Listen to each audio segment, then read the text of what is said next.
Hi all, resistance and support. നമുക്ക് എല്ലാവർക്കും break out എന്താണെന്ന് നിങ്ങൾ കേട്ടിട്ടുണ്ടോ? എപ്പോഴും എല്ലാവരും പറയുന്ന കാര്യമാണ് ബ്രേക്ക് ഔട്ട് നടന്നു, അല്ലെങ്കിൽ താഴത്തോട്ട് ഒരു ബ്രേക്ക് ഔട്ട് നടന്നു, അല്ലെങ്കിൽ മുകളിലോട്ട് ഒരു ബ്രേക്ക് ഔട്ട് നടന്നു.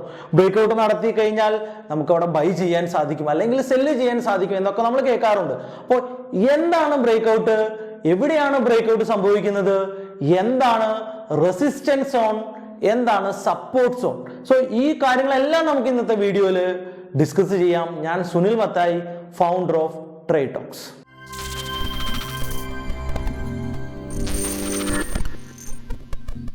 സ്റ്റോക്ക് മാർക്കറ്റിനെ കുറിച്ച് കംപ്ലീറ്റ് പഠിക്കുന്ന ഈ ഒരു വീഡിയോ സീരീസിന്റെ പുതിയൊരു വീഡിയോയിലേക്ക് നിങ്ങൾക്ക് എല്ലാവർക്കും വെൽക്കം. നമ്മൾ ശക്തമായിട്ട് എല്ലാം ഇങ്ങനെ പഠിച്ചു വരികയാണ്.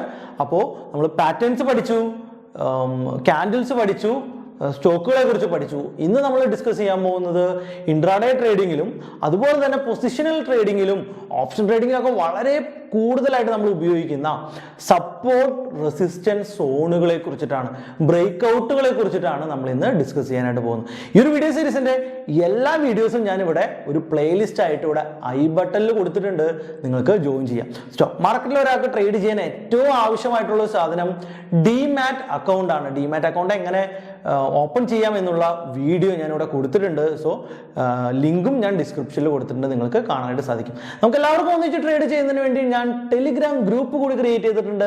അപ്പോൾ നിങ്ങൾ എല്ലാവരും ടെലിഗ്രാം ഗ്രൂപ്പിലും ജോയിൻ ചെയ്യുക. റെസിസ്റ്റൻസ് ആൻഡ് സപ്പോർട്ട്, അപ്പോൾ ഇത് രണ്ടും എന്താണ് എന്ന് നമുക്ക് നോക്കാം.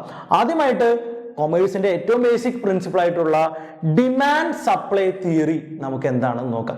ഒരു സാധനത്തിന്റെ വില കൂടുന്നത് അതിന് ഡിമാൻഡ് വർദ്ധിക്കുമ്പോഴാണെന്നും ഒരു സാധനത്തിന്റെ വില കുറയുന്നത് അതിന് സപ്ലൈ കൂടുമ്പോൾ ആണ് എന്ന് നമുക്ക് കൃത്യമായിട്ട് അറിയാം, അല്ലെ? അപ്പൊ അതുപോലെ തന്നെ ഞാൻ കഴിഞ്ഞ വീഡിയോയിൽ നിങ്ങൾക്ക് വരച്ചു കാണിച്ചതുപോലെ തന്നെ പല ലെവലുകളും ഒരു റെസിസ്റ്റൻസ് സപ്പോർട്ട് സോണുകളായിട്ട് മാർക്കറ്റിൽ ആക്ട് ചെയ്യും. അത് എന്തുകൊണ്ടാണെന്ന് ചോദിച്ചു കഴിഞ്ഞാൽ, ഇപ്പൊ 100 രൂപയ്ക്ക് ഒരു സ്റ്റോക്ക് ട്രേഡ് ചെയ്യുന്നു. ആ ഒരു സ്റ്റോക്കിന്റെ വില കൂടി ഒരു 200 രൂപയിൽ എത്തുന്ന സമയത്ത് എന്താ സംഭവിക്കുക? 100 രൂപയ്ക്ക് ബൈ ചെയ്ത ഒരാൾക്ക് തോന്നുകയാണ്, ഓക്കെ 200 ആയല്ലോ, ഞാൻ അത് വിറ്റാൽ എങ്ങനെ ഇരിക്കും, എനിക്ക് ഒരുവിധം പ്രോഫിറ്റ് ആയല്ലോ. ആ സ്റ്റോക്കിൽ ട്രേഡ് ചെയ്യുന്ന ഇൻവെസ്റ്റ് ചെയ്ത എല്ലാവരും അല്ല, കുറച്ച് ആളുകൾ എന്ത് ചെയ്യും? ആ സ്റ്റോക്കിനെ ആ സമയത്ത് സെല്ല് ചെയ്യും. ഇവിടെ കുറച്ച് ആൾക്കാർ സെല്ല് ചെയ്യുമ്പോൾ എന്ത് സംഭവിക്കും?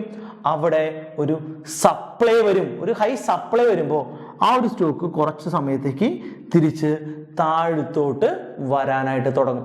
ഇങ്ങനെ ഇതിന്റെ വില വീണ്ടും താഴ്ന്ന് ഒരു ലെവലിൽ എത്തിക്കഴിയുമ്പോൾ 100 രൂപയ്ക്ക് കിട്ടാതിരുന്ന കുറെ ആൾക്കാർ, അല്ലെങ്കിൽ 200 രൂപ ഉണ്ടായിരുന്ന സാധനം ഇപ്പൊ 150 രൂപയിൽ എത്തിയില്ലോ എന്ന് വിചാരിച്ച് വീണ്ടും അത് തിരിച്ച് മുകളിലോട്ട് കൊണ്ടുപോകുന്നു.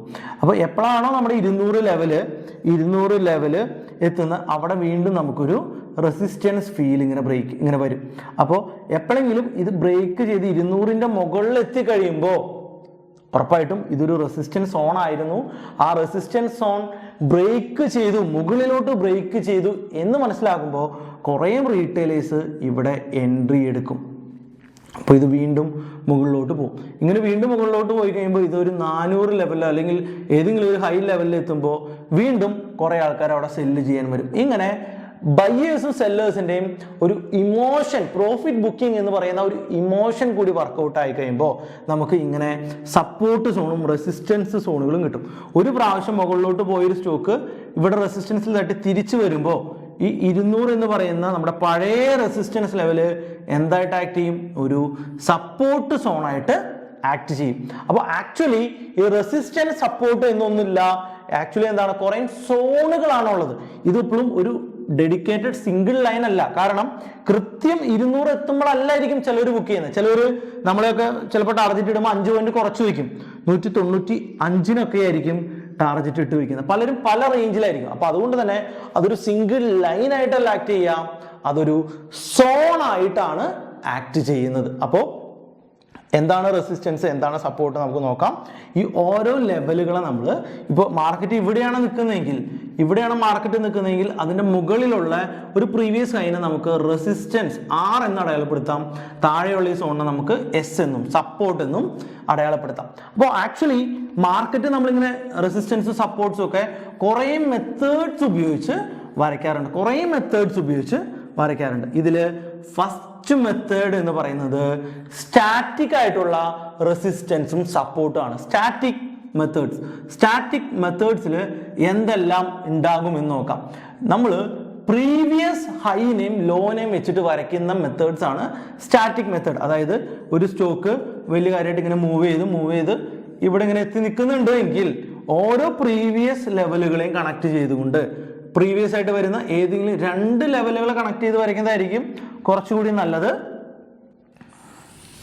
ഓക്കെ, എല്ലാ പ്രീവിയസ് ലെവലുകളെയും കണക്ട് ചെയ്ത് നമ്മൾ ഹൊറിസോണ്ടൽ ലൈൻ വരയ്ക്കുകയാണെങ്കിൽ ഈ ഹൊറിസോണ്ടൽ ലൈൻസിനെ നമുക്ക് സ്റ്റാറ്റിക് ആയിട്ടുള്ള സപ്പോർട്ട് എന്നും സ്റ്റാറ്റിക് ആയിട്ടുള്ള റെസിസ്റ്റൻസ് എന്നും രേഖപ്പെടുത്താം. ഇതെന്താണ്?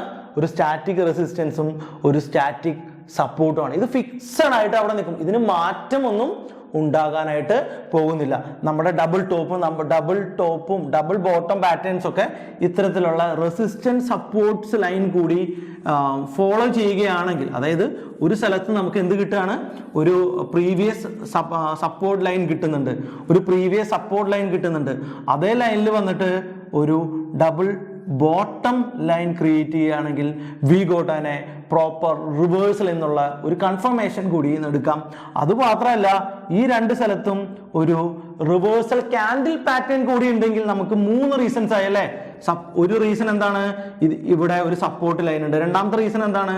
ഒരു ഡബിൾ ബോട്ടം പാറ്റേൺ അവിടെ ഉണ്ട്. മൂന്നാമത്തെ റീസൺ എന്താണ്? ഒരു റിവേഴ്സൽ ക്യാൻഡിൽ കൂടി ക്രിയേറ്റ് ആയിട്ടുണ്ട്. ഇങ്ങനെ മൾട്ടിപ്പിൾ റീസൺ വെച്ചുകൊണ്ട് അവിടുത്തെ പ്രോബബിലിറ്റി ഇംപ്രൂവ് ചെയ്യാനായിട്ട് നമുക്ക് സാധിക്കും. ഇനി സ്റ്റാറ്റിക് ആയിട്ടുള്ള ഒരു റെസിസ്റ്റൻസ് സപ്പോർട്ട് കൂടാതെ തന്നെ ഡൈനാമിക് റെസിസ്റ്റൻസ് സപ്പോർട്ടുകളുണ്ട്. ഓക്കെ, ഡൈനാമിക് റെസിസ്റ്റൻസ് സപ്പോർട്ടുകൾ ഉണ്ട്. എന്താണ് dynamic support? First one, trend ലൈനാണ് ഒരു ഡൈനാമിക് ആയിട്ടുള്ള റെസിസ്റ്റൻസും സപ്പോർട്ടും. അതായത് നമുക്കറിയാം എന്താണ് ഒരു അപ് ട്രെൻഡ്? ഒരു ഹൈ, ഒരു higher low, higher high, higher low ആയിട്ട് മാർക്കറ്റ് ഇങ്ങനെ പോകുന്നതാണ് ഒരു അപ് ട്രെൻഡ് എന്ന് പറയുന്നത് അല്ലെ? ഈ അപ് ട്രെൻഡിലെ ഏറ്റവും അടുത്തുള്ള 2 ലോ, ഈ ലോയും തമ്മിൽ കണക്ട് ചെയ്ത് നമ്മൾ ഒരു ലൈൻ വരയ്ക്കുകയാണ്. ഫൈൻ, നമ്മൾ ഒരു ലൈൻ വരയ്ക്കുകയാണ്. ഇതിനെ നമ്മൾ ട്രെൻഡ് ലൈൻ എന്നാണ് വിളിക്കുക. Trend line. അപ്പോൾ ട്രെൻഡ് ലൈനെ കുറിച്ചിട്ടൊക്കെ ഡീറ്റെയിൽ വീഡിയോ നമ്മൾ ഇതിനു മുൻപും ചെയ്തിട്ടുണ്ട്. ഈ 2 ലൈനുകൾ കണക്ട് ചെയ്തുകൊണ്ട് വരയ്ക്കുന്ന ലൈൻ നമ്മളിങ്ങനെ കണക്ട് ചെയ്ത് എക്സ്റ്റെൻഡ് ചെയ്ത് വരയ്ക്കുമ്പോൾ ഇത് ഒരു ട്രെൻഡ് കീപ്പ് ചെയ്യാണ്. ഈ ഒരു സ്റ്റോക്ക് അല്ലെങ്കിൽ ഈ ഒരു ഐറ്റം ഈ ഒരു ട്രെൻഡ് കീപ്പ് ചെയ്തുകൊണ്ടാണ് വില കൂടി പോകുന്നത് എന്ന് നമുക്ക് ഐഡന്റിഫൈ ചെയ്യാൻ പറ്റും. അപ്പോൾ ഓരോ തവണയും ഓരോ സിംഗ്ലോ വരുമ്പോഴും അവിടെ നിന്ന് സപ്പോർട്ട് എടുത്ത് വീണ്ടും മുകളിലോട്ട് പോകുന്ന ഒരു ഫീൽ കിട്ടും. അപ്പോൾ ഇതും എന്താണ്? ഇതും ഒരു സപ്പോർട്ട് പോയിന്റുകളാണ്. ഇതിനെ എന്ത് വിളിക്കും? ഒരു ഡൈനാമിക് സപ്പോർട്ടാണ്. മാർക്കറ്റ് പോകുന്ന അനുസരിച്ച് സപ്പോർട്ടും അതിൻ്റെ കൂടെ മുകളിലോട്ട് കയറി പോകുന്ന രീതിയിൽ ഒരു ഡൈനാമിക് സപ്പോർട്ടായിട്ട് ട്രെൻഡ് ലൈൻ ആക്ട് ചെയ്യും. ഒരു ഡൗൺ സൈഡിലാണെങ്കിൽ ഇതെങ്ങനെ ആക്ട് ചെയ്യുമെന്ന് ആലോചിച്ചിട്ടുണ്ടോ? ഡൗൺ സൈഡ് ആണെങ്കിൽ നമുക്കറിയാം ഇങ്ങനെയായിരിക്കും വരിക. അപ്പോൾ ഒരു സ്റ്റോക്ക് മൂവ് ചെയ്യുന്നത് മിക്കവാറും ഈ രീതിയിലായിരിക്കും. ഒരു സ്റ്റോക്ക് ഡൗൺ ട്രെൻഡിൽ ഇത്തരത്തിലൊരു ചാനലിലൂടെ മൂവ് ചെയ്യുകയാണ് നിങ്ങൾ വിചാരിക്കുക. ഇവിടുന്ന് സ്റ്റാർട്ട് ചെയ്തു, താഴത്തോട്ട് വന്നു, ഒരു സൈഡിൽ സപ്പോർട്ട് എടുത്തു, എഗെയിൻ ബൗൺസ് ചെയ്തു, ഒരു സൈഡിൽ റെസിസ്റ്റൻസ് എടുത്തു, വീണ്ടും താഴെ പോയി കഴിയുമ്പോൾ ആ ഒരു ട്രെൻഡ് ലൈൻ ഫോളോ ചെയ്യുന്നതായിട്ട് നമുക്ക് കാണാൻ പറ്റും. അപ്പോൾ ഇങ്ങനെ ഒരു ചാനലിൻ്റെ ഉള്ളിൽ തന്നെ റെസിസ്റ്റൻസും സപ്പോർട്ടും എടുക്കുന്ന രീതിയിൽ മാർക്കറ്റ് മൂവ് ചെയ്യാം. അപ്പോൾ എഗെയിൻ ഇവിടെ വരുമ്പോൾ എന്ത് പറ്റും? ഇവിടെ വന്നിട്ട് വീണ്ടും റെസിസ്റ്റൻസ് എടുക്കും, എഗെയിൻ ഇവിടെ വരുമ്പോൾ ഇവിടെ വന്നൊരു സപ്പോർട്ട് എടുക്കും. എപ്പോഴാണോ ഈ ചാനൽ ബ്രേക്ക് ചെയ്യുന്നത്, മുകളിലോട്ട് ബ്രേക്ക് ചെയ്യുകയാണെങ്കിൽ അത് മുകളിലോട്ട് പോകും, താഴത്തോട്ട് ബ്രേക്ക് ചെയ്യുകയാണെങ്കിൽ അത് താഴത്തോട്ട് പോകും. അപ്പോൾ ഇത്തരത്തിൽ ഒരു അപ് ട്രെൻഡ് ഡൗൺ ട്രെൻഡിലൊക്കെ നമുക്ക് ചാനൽസോ ട്രെൻഡ് ലൈനോ വരയ്ക്കുകയാണെങ്കിൽ നമ്മൾ അതിനെ dynamic resistance and support lines എന്ന് നമുക്ക് വിളിക്കാനായിട്ട് പറ്റും. അപ്പം ഇതുപോലെ തന്നെ വളരെ ഇമ്പോർട്ടൻ്റ് ആയിട്ടുള്ള ഒരു ടൈം കൂടിയുണ്ട്.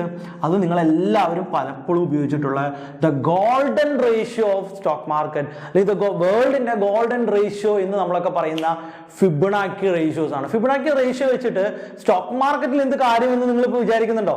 ഉറപ്പായിട്ടും ഫിബിന് വളരെ ഇമ്പോർട്ടൻ്റ് ആയിട്ടുള്ള കുറേ കാര്യങ്ങളുണ്ട്. കാരണം human emotions will follow fib ratio എന്നാണ് പറയുക. നമ്മുടെ ഇമോഷൻസ് ഫിബിന്റെ റേഷ്യോസിനെ ഫോളോ ചെയ്യും എന്നുള്ളതാണ്. സോ ഇതിന്റെ വളരെ ഡീറ്റെയിൽ ആയിട്ടൊരു വീഡിയോ ഞാൻ നെക്സ്റ്റ് വീഡിയോയിൽ ചെയ്യാം. Fib extension and fib retracement എങ്ങനെ യൂസ് ചെയ്യാൻ തുടങ്ങിയ എല്ലാ കാര്യങ്ങളും നമ്മൾ അടുത്ത വീഡിയോയിൽ ഡിസ്കസ് ചെയ്യുന്നതാണ്. സോ നമ്മുടെ എല്ലാ വീഡിയോ സീരീസും മിസ് ചെയ്യാതെ തന്നെ കാണുക. നിങ്ങളുടെ ഫ്രണ്ട്സ്, റിലേറ്റീവ്സ് ഒക്കെ സ്റ്റോക്ക് മാർക്കറ്റിനെ കുറിച്ച് പഠിക്കാനായിട്ട് ആഗ്രഹിക്കുന്നുണ്ടെങ്കിൽ ഉറപ്പായിട്ടും നമ്മുടെ ഈ വീഡിയോ സീരീസ് നിങ്ങൾ ഷെയർ ചെയ്യുക, നമ്മുടെ ടെലിഗ്രാം ഗ്രൂപ്പിൽ ജോയിൻ ചെയ്യുക. സ്റ്റോക്ക് മാർക്കറ്റിനെ കുറിച്ച് വളരെ പെട്ടെന്ന് ഈസി ആയിട്ട് നിങ്ങൾക്ക് ഫ്രീ ആയിട്ട് പഠിക്കുന്നതിന് വേണ്ടിയിട്ട്, കുറച്ചുകൂടി ഡെപ്തിൽ ഫ്രീ ആയിട്ട് പഠിക്കുന്നതിന് വേണ്ടിയിട്ട് നമ്മൾ എന്ത് ചെയ്തിട്ടുണ്ട്, നമ്മുടെ മൊബൈൽ ആപ്ലിക്കേഷനിൽ ഒരു ഫ്രീ കോഴ്സ് നമ്മൾ പ്രൊവൈഡ് ചെയ്തിട്ടുണ്ട്. അപ്പോൾ ആ ഒരു കോഴ്സ് 1 രൂപയ്ക്ക് നിങ്ങൾക്ക് ജോയിൻ ചെയ്യാനായിട്ട് സാധിക്കും. അതിനുവേണ്ടി നിങ്ങൾ എന്ത് ചെയ്യണം, ട്രേഡ് ടോക്സിന്റെ മൊബൈൽ ആപ്ലിക്കേഷൻ ഡൗൺലോഡ് ചെയ്യുക. അതിൻ്റെ അകത്ത് 1 രൂപയുടെ കോഴ്സ് കൊടുക്കുന്നുണ്ട്. ആ ഒരു കോഴ്സ് നിങ്ങൾ എടുക്കുക. വളരെ ഫ്രീ ആയിട്ട് ഓപ്ഷൻസിൻ്റെ ഒക്കെ വളരെ അഡ്വാൻസ്ഡ് ആയിട്ടുള്ള ക്ലാസ്സുകൾ നമ്മൾ അതിൻ്റെ അകത്ത് പ്രൊവൈഡ് ചെയ്യുന്നുണ്ട്. സോ ഇത് ജോയിൻ ചെയ്യാനായിട്ട് എന്തെങ്കിലും ഡൗട്ട് കാര്യങ്ങൾ നിങ്ങൾ ഫേസ് ചെയ്യുന്നുണ്ടെങ്കിൽ ഈ താഴെ കാണുന്ന നമ്പറിൽ കൂടി നിങ്ങൾ വിളിച്ച് ആ ഡൗട്ടുകൾ ക്ലിയർ ചെയ്യുക. അതുപോലെ തന്നെ എല്ലാ സൺഡേയും 8 മണിക്കുള്ള നമ്മുടെ യൂട്യൂബ് Q&A സെക്ഷനിൽ നിങ്ങൾ എല്ലാവരും പാർട്ടിസിപ്പേറ്റ് ചെയ്യണം. ഈ സീരീസിൽ നിങ്ങൾ കണ്ട എല്ലാ വീഡിയോസിന്റെ ഡൗട്ടും സൺഡേ 8 മണിക്ക് നമുക്ക് ഡിസ്കസ് ചെയ്യാം. സോ സൺഡേ നമുക്ക് കാണാം. Good bye.